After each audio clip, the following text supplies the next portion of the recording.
Pilipinas, magandang araw po sa inyo, ka-coffee. Kumusta po kayo? May malawakang rally po na isasagawa itong Iglesia ni Cristo. Sa mga ka-coffee natin na INC. Kumusta po ang directive? Pero kumpirmado na po yan, ha? At 3 araw po yung magiging kilos protesta na yan ng Iglesia ni Cristo. 300,000 kada araw daw po ang expected na attendees. So kung suma total, halos 1,000,000 ka-coffee. 900,000 yan eh. Siyempre, may mga madadagdag pa dyan. May mga DDS pa na i-hijack yung rally na yan at makikisali sila. Posible, umabot more or less 1 million yan. Ang tanong dyan, bakit nila ito gagawin? Ano ang kanilang motibo? Madadawit ba si Pangulong Bongbong Marcos dito sa kanilang kilos protesta? Posibleng hindi, posibleng oo. Kung itong rally na ito ng Iglesia ni Cristo, lalahukan ng mga dilis, ang isisigaw niyan, Marcos resign, Marcos bangag. Kung lalahukan ng mga dilis yan, ha? Kung welcome ang mga dilis. Pero remember, yung nakaraang rally ng Iglesia ni Cristo, hindi welcome ang mga dilis eh. Yung mga nanggugulo, hindi welcome. Actually, itong rally na ito, naunsyami ito. Natatandaan ninyo nung una, naging matunog yan eh.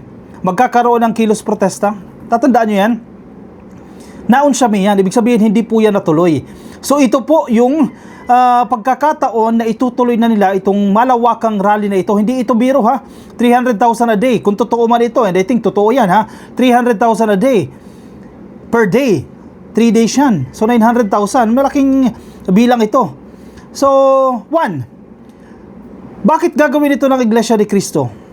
Ito, honest analysis ko ito, honest take ko ito. Sabi nila, kasi gusto nila ng transparency.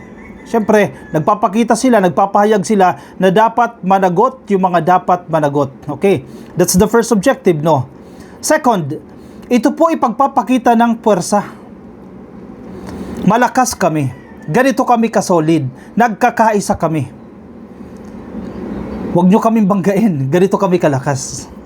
Yan ang basa ko dyan. Nagpapakita po yan ng puwersa. And, siyempre, malapit na naman ang eleksyon. 2028, yung mga politiko, isa yan sa pinaka-nililigawan ang Iglesia ni Cristo. Ganyan kami kasolid. Ang binoboto namin kung sino yung sinabi ng aming leader. Ganyan kami ka-supportive. So ito kumbaga ito reinforcement ng pagsasabi na ganito kami kalakas. Kaya naming i-call out ang kung sino man nagugustuhin namin. And we have the support. Kasi yung ibang grupo, kaya nilang i-call out pero wala silang suporta. Pero itong INC, sa kanilang kilos protesta, gagawin namin ito at makakakuha kami ng sapat na suporta para gawin yan. Dahil nga, nagkakaisa kami. Dahil nga, united kami. Ano sa tingin ninyo? May iba pa ba silang motibo? Sa tingin ninyo, sisigaw sila ng Marcos resign? Definitely, hindi gagawin ng Iglesia ni Cristo yan. Siyempre, they have something to lose. Remember, ka-coffee, they have something to lose. Hindi nila directly sasabihin sa presidente na Marcos resign, Marcos bangag. Hindi naman ganyan. I think mas decente naman itong Iglesia ni Cristo as compared sa mga dilis na magsisisigaw ng Marcos resign ng Marcos bangag. Anyway, umaasa tayo na ganun mangyayari. No? Ito po yung liham na nagsisirculate online. Ito po yung kanilang sulat sa lokal na pamahalaan ng Quezon City kung saan po nagpapahayag sila ng kanilang huiling, ng kanilang request na maaprubahan po yung kanyang isasagawang peaceful rally for transparency by the Iglesia ni Cristo.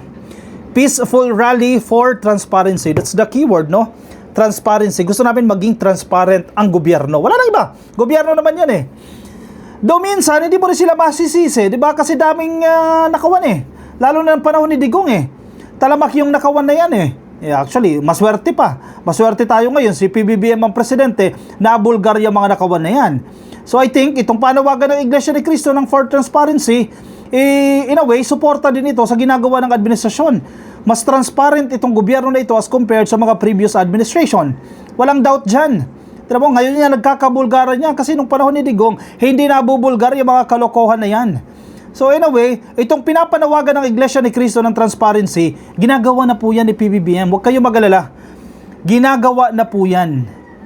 Yung iba nababagalan, wala daw nakukulong, andyan na tayo. Umuusad na po ang hustisya.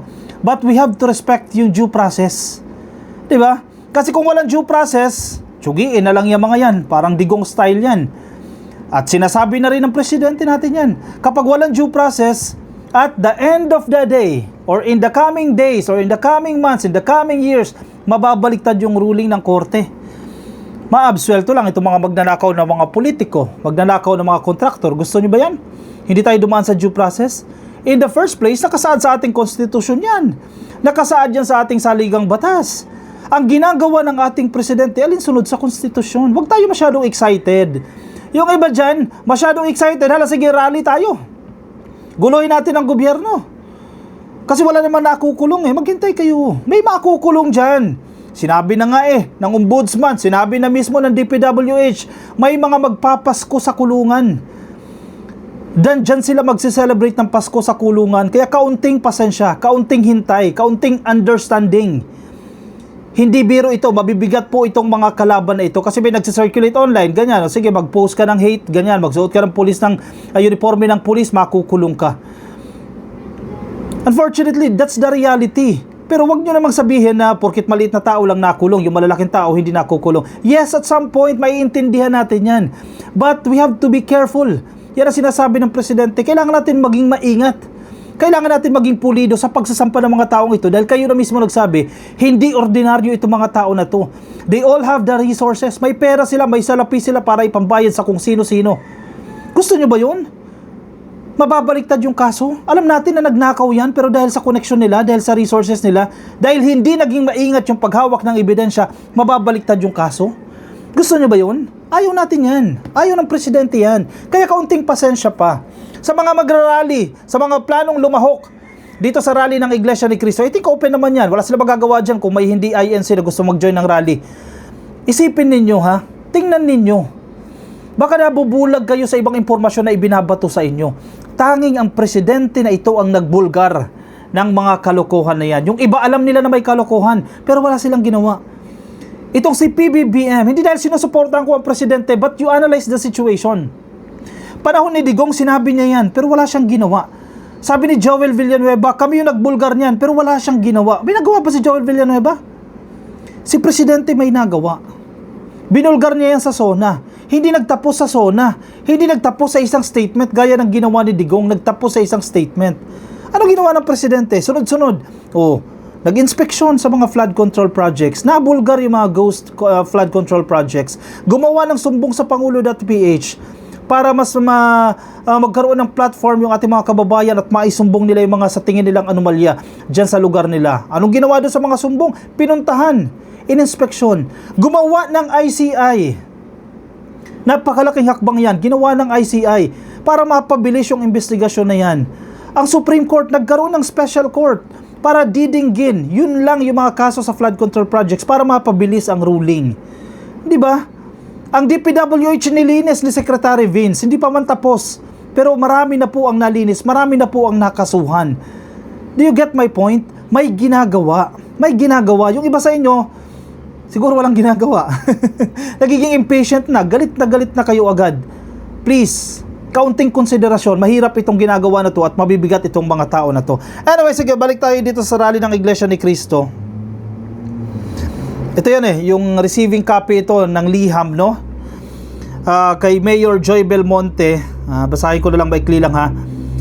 Iglesia ni Cristo or Church of Christ respectfully seeks the approval and assistance of the Quezon City government for the conduct of a peaceful rally for transparency. Yan yung title ng event ha. Peaceful Rally for Transparency o PRT to be held on the following dates and venue. 1. November 16, 17, 18. That's 3 days ka-coffee ha. 16, 17, 18. So tingnan nyo na lang din. Baka malapit kayo sa lugar na ito o baka dumadaan kayo sa lugar na ito. Iwasan nyo po itong mga lugar na to ha sa pagsasagawa ng kanilang rally. 16, 17, 18. That's 3 days. And November 15, yung ingress nila. Kumbaga preparation po nila yan. So by that time, medyo abala po yung lugar na yan. Yung lugar nila, dito po gagawin niya sa People Power Monument area, dyan sa may White Plains, Quezon City. Naku, dyan ako dumadaan Wait lang ha. Nasaan ba ako? Wala tayo niyan dito. Yung petsa na yun. Diyan ako dumadaan pa uwi Diyan sa may People Power Monument, alam na alam niya niya, siyempre EDSA Revolution, no? Diyan po yan, no? Ang expected attendance po approximately 300,000 per day. Ang dami nito, ha? 300,000 participants per day. Mula po yan sa iba't ibang lokal ng Pilipinas. Of course, may mga nakabus yan. Tingnan niyo, bulto-bulto mga bus po yan. Dala-dala, hinakot po itong mga tao na ito. And I suppose ito po yung mga miyembro ng Iglesia ni Cristo, no? The activity will be a peaceful and orderly public assembly. Naka-bold, ha? Naka-bold. Naka-highlight po yan sa kanilang liham. In fairness, ang ini-insist ng INC, don't worry. Ito po ay magiging peaceful, ito po ay magiging orderly, umaayos po at hindi magulo itong aming rally. Siyempre, kapag magulo, hindi kayo aaprubahan ng permit, diba? Bawal yan eh. Diba? So yan po yung pagtitiyak ng Iglesia ni Cristo at we will hold on to that, diba? Yung kanyang pagtitiyak na yan, na magiging peaceful po yan at orderly itong assembly na to. Anong hangarin nila? This is intended to promote transparency and accountability in governance, which is ginagawa ni PBBM yan. Transparency and accountability in governance. Okay, suporta na lang itong gagawin ng INC. The Iglesia ni Cristo leadership gives its full commitment that the rally will be conducted in accordance with the law, public order, and respect for the local regulations. Assurance ito, ha? Medyo mabigat ito, INC. In short, kami ang may pananagutan dyan.